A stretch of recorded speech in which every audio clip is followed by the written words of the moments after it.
আমাদেরকে তো ওরা দুমবার মতো মেরেছে।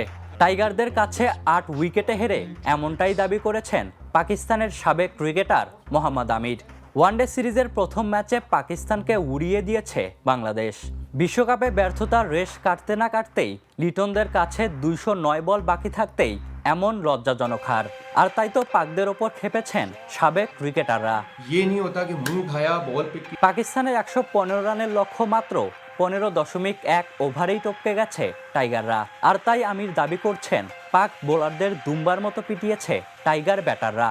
তিনি বলেন, বোলিংয়ে দেখুন, আমাদেরকে তো ওরা দুমবার মতো মেরেছে। যে উইকেটে আমরা ১১৪ করেছি সেখানে ওরা ১০ থেকে ১২ ওভারেই ম্যাচ শেষ করে দিয়েছে। এরকম কি হয়? বাংলাদেশের কাছে হেরে পাকিস্তানের ক্রিকেটের ভবিষ্যৎ নিয়ে শঙ্কা প্রকাশ করেছেন আমির। তিনি বলেন, আজ আমরা বাংলাদেশের কাছে হারতে শুরু করছি। আমার তো ভয় লাগতে শুরু করেছে আমরা সহযোগী দেশ না হয়ে যাই। এরকম করবেন না, ব্যালেন্সড দল বানান। ৪-৫ সিনিয়রকে পাশে সরিয়ে সব তরুণদের খেলানো, এভাবে দল হয় না।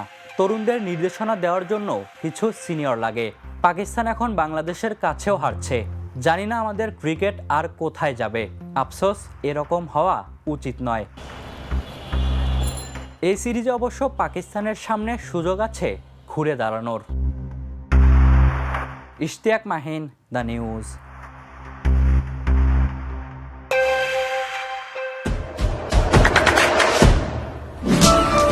দেশে দেশে সবার সাথে দ্য নিউজ।